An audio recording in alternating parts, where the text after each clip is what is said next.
Duel Review is brought to you by NexusDigitalComics.com. Welcome to Duel Review. We have a wonderful week, starting off with Rust for our comic, followed by a couple of our favorite NES games, and then we're going to be taking a look at the new Mass Effect 3 toy line by Big Fish Toys. That's right. Our anime is Ninja Scroll, and we're finishing off the week with Indiana Jones movies. I'm RJ. And I'm Nick. Let's get to it. New location!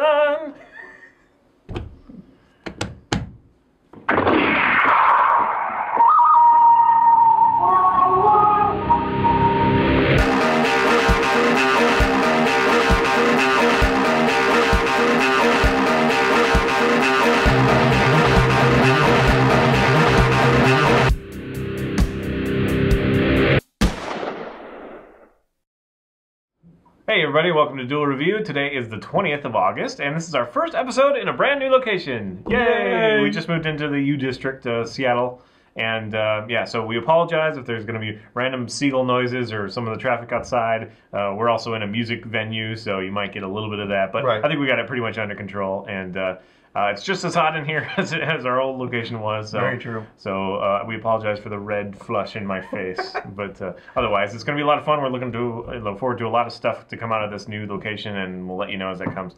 Anyway, today we are doing the comic Rust. That's right, and kicking off from the heels of my good buddy's birthday, and the fact that we're in our new... I was trying to kick my heels, but nobody can see that.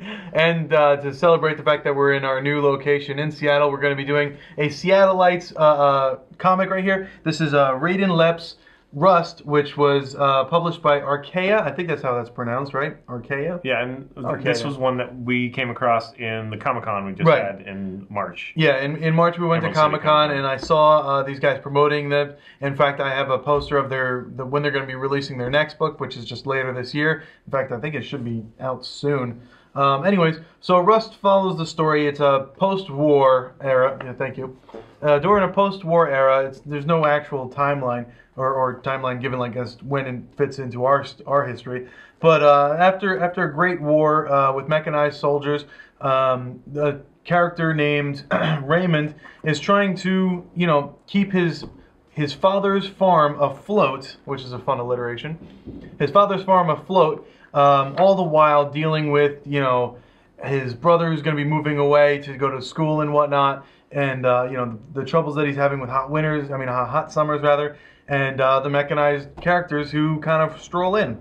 Yeah, and this character here, the begoggled small person, Jet Jones, right. He crashes into Raymond's farm as he's fleeing a giant war machine who they have to team up to defeat.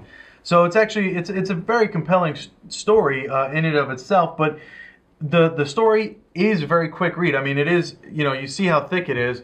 What I like, well, I'll talk about that later. So you see how thick it is, but it reads in less than 15 minutes, I think. Yeah, it's just very really quick. Sparse dialogue. I did spend some good time looking at the images. The artwork is very rustic. Right. It's got a little bit different, and I don't mind it, and I actually love the washes they do and stuff, the kind of the watercolor way of inking. Right. But yeah, there isn't a whole lot of dialogue, so you're kind of left with what essentially is the first act. Or I mean, I don't know. There's kind of like a small play within it, but it feels like the first act because you don't really, you get to the point where you have questions about Jet. None of them have been addressed, or you just have come up with them basically. Right. And I don't know what else to say. I mean, it is a nice, very nicely bound book. Yeah, the pages are really thick. I mean, that's part of what makes it so thick, though. I mean, because I like that they number the pages. I like it when comics do that. Right, 191 pages. This very literally is a graphic novel. It's not like a collection of it's a collection of comics put into one episodes or anything. Right. This is genuinely a graphic novel, and I love that they treat it as such. With the fine binding, the cover work, and everything else that they put into it. I think it's a great book. Do you mind saying how much it was? It's $25. That's a lot. It is a lot of money, and I think mostly you spend it on basically the appearance of it. I mean, the artwork is lovely. I absolutely love the artwork. They keep to the one color tans Yeah, it's monochromatic. Right. So yeah, well, that's what one color was. But it is great, and I do like it, and I am gonna get the next one when it comes out. I just wish that the price tag was just a little bit cheaper, but still, I enjoyed it, and I think that it's probably. I'm sorry. Go ahead. I'm sorry. I was gonna say that moving forward with the next one and then one after that, I'm thinking it will be a great series. It's right in there at the $25. You know, I would wish it was 20, I guess, but right. Yeah, it's just the story. I just wish there was more. I mean, it's one of the few that. I don't know. I really appreciate when artists take time, you know, with things. They don't just rush through. So this definitely isn't rushed through, but it feels like there needs to be some kind of event other than the opening event that bookends the book, or you know what I mean? Right. There needs to be something else. Just kind of. I mean, there's this cute little story, you know, a couple pages at the very end that kind of fill in, I guess, a little bit of your question. They just kind of raise more questions though too. Right, but I think that's what it's intended to do, is that you're wanting to read the next one. But it is enjoyable, but I don't think that I can really judge it on its own, I guess is what I'm saying. I want to see the next one to see whether I would recommend this or not. Right. I mean, yeah, I love the art. Okay. The characters are fun. The idea is cool, but if nothing happens, I just don't have enough to make an informed decision, I feel. Yeah, I guess that's very accurate. I guess I would have to agree with that too. I do like it. I am willing to get the next one, but I might be willing. I might want to get the next one because I bought this one, and now I feel like I have to in order to. Yeah, I'll just read yours. Yeah, get the full scope of it. I do really like how it's done. And yeah. I mean, I wish books kind of went back to this aesthetic, you know, because nowadays you have those hardcovers that are just like these sheen glosses. This one's got a nice texture to it, you know, like a canvas. Embossed and everything. Just everything about it is just, I don't know, it works. I love it.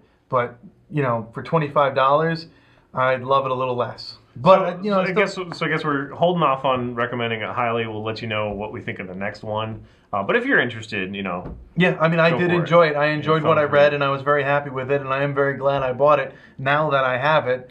But it did literally take, I don't know, half an hour, 40 minutes of really looking at it. Yeah. Because if you just read through it, it would take you 10 minutes. Yeah, you have to sit there and really examine the pictures and see what's happening. They are worth examining. Yeah, they are. It's really great art. I happen to love it. Just, it is very quick. So slightly conflicted on this review, I think. Anyway. Okay, well, that's our first review for our new space. Yay! So subscribe to our YouTube channel. Check out all our fun playlists. Game Labs is a lot of fun. Fover is awesome. And please leave comments. We love comments. And if you want to help support our new location, you can buy all of our wares at spiderwolf.com. That's right. More to come. We'll see you next time. Bye! Oh! I got the first one in the new space. Yeah, really. Mine's not even sticking. I'm hitting it.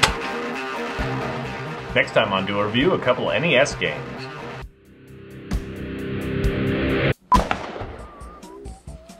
What is that noise? Is that the theater? Yeah, I think there's somebody warming up down there. It's getting pretty dark here. No, it's not that big of a deal, is it? I don't know. You're the filmographer. Videographer. Try pointing it directly on us. Oh my god, is that what you're really gonna do? It's like where's the surface of the sun. Yeah. You asked what this thing was. I get to see. Hooray! It's a spaceship. What do you need? Wow! We usually have to screw up the intro anyway, so. Now the seagulls shut up. Let's go! Hurry up! Hurry!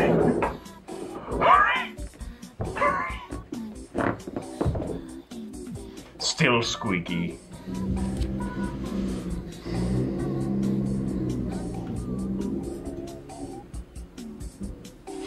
We're just gonna have to ignore that stuff and just be like. Be like what? Just be like, hey, you know, apologize. We apologize if you hear random seagulls or, you know, whatever, but.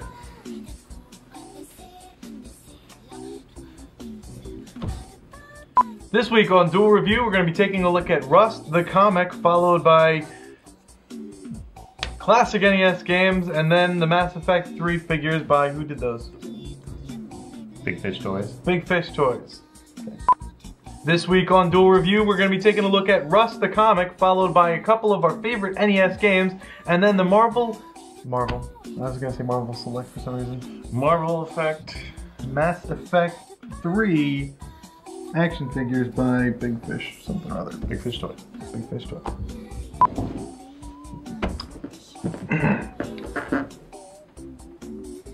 Maybe take these off. I think. Can these come off? It's hot in here. Yes, it is. It's hot.